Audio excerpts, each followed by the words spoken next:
Assalamualaikum warahmatullahi wabarakatuh. Segala apresiasi buat pengurusi majlis, kombinasi elektoral, kehakiman permisi, seterusnya saudara serta saudari pembangkit ummah. Bak kata orang, tidak kenal maka tidak cinta. Maka ayolah bersama-sama menghayati, mendalami serta terus bercinta dengan tajuk syarahan saya, Kepimpinan Madani serta Ketamadunan Bangsa. Ciri-ciri utama ketamadunan bangsa ialah bahasa. Bahasa adalah satu unsur penting dalam ketamadunan bangsa.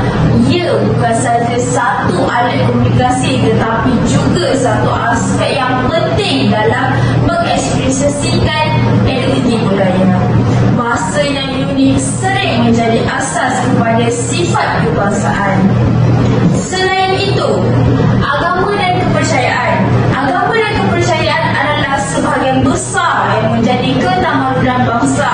Sistem kepercayaan agama yang diajukan oleh sebuah bangsa sering memainkan peranan besar dalam penghayatan nilai-nilai moral dan etika masyarakat. Selain itu, tradisi dan adat istiadat merujuk kepada cara hidup, tata cara dan amalan yang diwarisi dari generasi ke generasi dalam sebuah bangsa.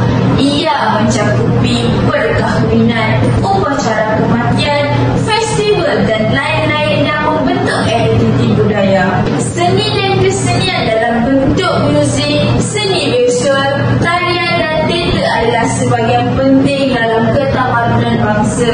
Mereka mencerminkan ekspresi seni dan warisan budaya. Itulah antara ciri-ciri ketamadunan bangsa. Pemimpin sebagai teladan adalah prinsip yang penting dalam kepimpinan madani. Contoh pemimpin yang memainkan peranan sebagai teladan dalam berbagai bidang adalah yang pertama, Nelson Mandela adalah seorang pemimpin yang dihormati dan diiktiraf di seluruh dunia atas usaha beliau dalam memerangi apartheid di Afrika Selatan. Beliau menunjukkan ketabahan, pengampunan dan keadilan dalam usaha untuk membawa perubahan positif dan menyatukan negara yang berpecah belah. Seterusnya, Mahatma Gandhi. Gandhi adalah seorang pemimpin India yang memperjuangkan kemerdekaan India daripada penjajahan British melalui kaedah berlandaskan kebebasan, ketidakkekerasan dan kejujuran. Beliau adalah teladan dalam usaha melawan penindasan tanpa kekerasan. Dan yang seterusnya, Mother Teresa. Mother Teresa adalah salah seorang tokoh agama dan kemanusiaan yang memimpin dengan memberikan contoh kasih sayang, kebajikan, kepedulian terhadap golongan miskin dan terpinggir di Calcutta, India melalui perkhidmatan amal yang beliau anjurkan. Dan yang seterusnya, Malala Yousafzai. Malala adalah seorang aktivis pendidikan dari Pakistan yang mempertahankan hak pendidikan perempuan di negara berkonflik. Beliau mengatasi ancaman dan keganasan untuk menunjukkan ketabahan dan keinginan kuat dalam mengejar pendidikan untuk semua. Kemajuan pendidikan adalah satu perkembangan dalam sistem pendidikan yang membawa kepada peningkatan dalam akses, kualiti dan pencapaian pendidikan. Contoh kemajuan pendidikan di pelbagai negara. Yang pertama, Finlandia dikenali sebagai sistem pendidikannya yang cemerlang. Mereka menumpukan kepada pendekatan yang berpusatkan kepada murid, kurikulum dan fleksibel, guru yang berkualiti dan beban kerja yang ringan kepada pelajar.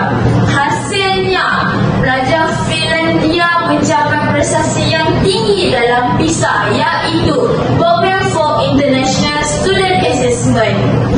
Dan yang seterusnya, Singapura. Singapura sering dianggap sebagai salah satu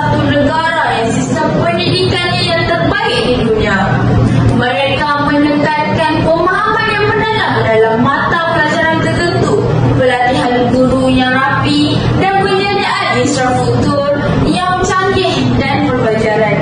Dan akhir sekali, sudah tentu tanah air cita-cita iaitu Malaysia. Malaysia telah membuat kemajuan dalam bidang pendidikan dengan meningkatkan infrastruktur, akses kepada pendidikan dan peningkatan kualiti guru. Program Satu Malaysia NOU misalnya membantu menyediakan komputer rebel kepada pelajar di seluruh negara untuk menggalakkan penggunaan teknologi dan pembelajaran. Hadirin yang dikasihi, sebagai penutup huraian syarahan pada hari ini, dapat saya simpulkan pemimpin yang unggul dan kualiti mampu membentuk Malaysia yang harmoni. Sekian sahaja daripada saya. Assalamualaikum warahmatullahi wabarakatuh.